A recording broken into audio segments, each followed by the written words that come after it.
Question అడుగుతున్నాను ఈరోజు. నన్ను నేను కూడా అడుగుతున్నాను.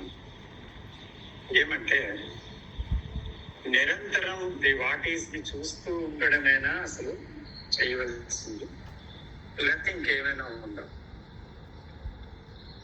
I'm probing, I'm asking myself that question, and you are also asking that question to your self.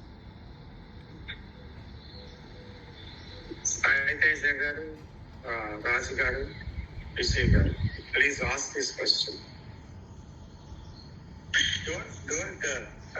Don't expect an answer from yourself or from anybody. Read the question. Read the question. ప్రతి నిమిషం ఆ what is ని చూడడమేనా చేయాల్సింది?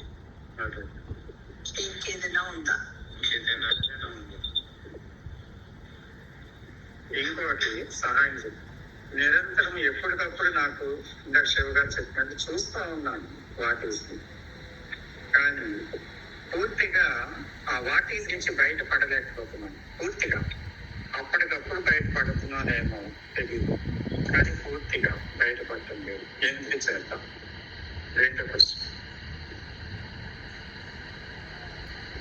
ఈ ప్రశ్నలు ఎప్పుడైనా వేసుకున్నారా?